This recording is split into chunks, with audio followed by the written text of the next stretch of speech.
예, 요즘 산에 가도 잔대 보기가 그렇게 쉽지 않습니다. 그래서 저는 7년 전에 잔대를 모종을 키워가지고 이렇게 밭에다가 지금 재배를 하고 있습니다. 재배를 하고 있는데도 잔대는 도라지처럼 그렇게 많이 썩진 않은데 그래도 많이 썩어서 없어집니다. 시간이 지나면 지날수록 어, 겨울에서 이제 봄이 될 무렵에 그때 이제 내두 부분부터 많이 썩어 들어갑니다. 그래서 저는 이거를 옮기지 않고 지금 올해로 7년째 그대로 놔두고 풀을 잡초가 많이 올라오면은 풀은 이렇게 뽑아줘야 됩니다. 안 그러면은 잡초가 너무 커지게 되면은 잔대가 성장하는 데 지장이 있으니까 그렇게 뽑아주고, 그리고 4월 한 20일 경에 저는 잔대순을 채취해 가지고 나물로 먹었습니다. 잔대순 같은 경우는 다른 식물보다 봄에 일찍, 이른 봄에 일찍 새순을 내밀어 가지고 산에서도 쉽게 우리가 찾을 수 있습니다.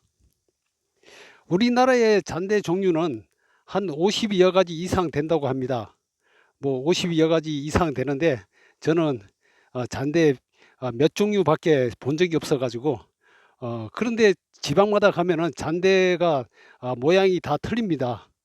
근데 꽃이 피는 거는 이렇게 종 모양으로 밑에서부터 위로 이렇게 계속 핍니다. 여기로 계속 피는데 이 부분을 끝까지 나중에 결실로 되자면은 끝까지 결실이 잘 안 되거든요.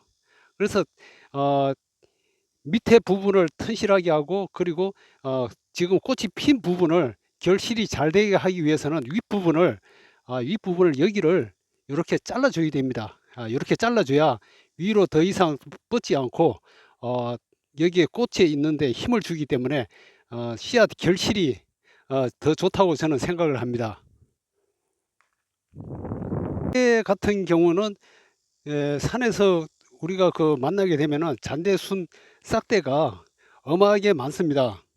그런데 사실 제가 재배를 해보니까 밭에서도 한 뿌리에 잔대 싹이 엄청 나옵니다.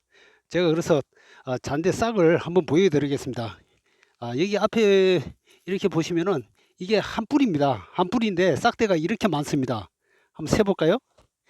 하나, 둘, 셋, 넷, 다섯, 여섯, 일곱, 여덟, 아홉, 열, 열하나, 열둘, 열세, 열네, 열다섯, 열여섯, 열일곱, 열여덟 개. 한 뿌리에서 18개의 싹대가 나왔습니다.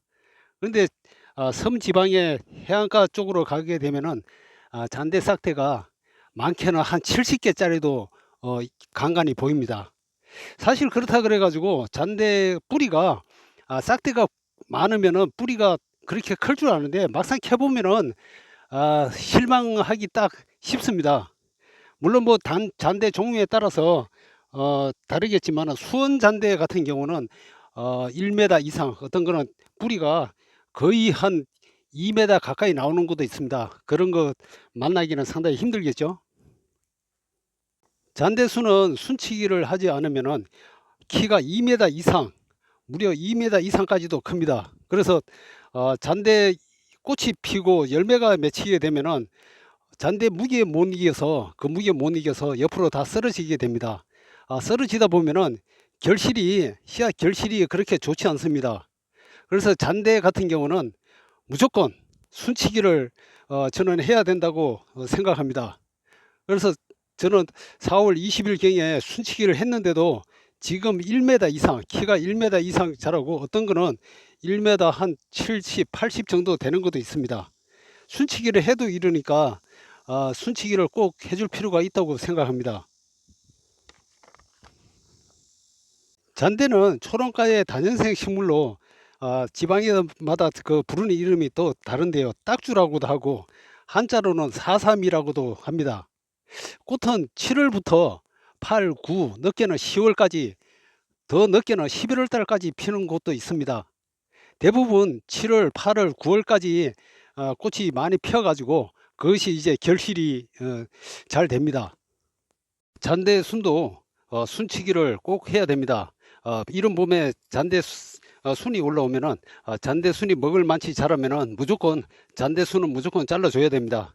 그렇지 않으면은 지금은 잘라줬는데도 이렇게 쓰러지고 넘어지고 했습니다. 잔대순은 금방금방 자라기 때문에 순치기를 하는 게 나중에 씨앗 채취하기도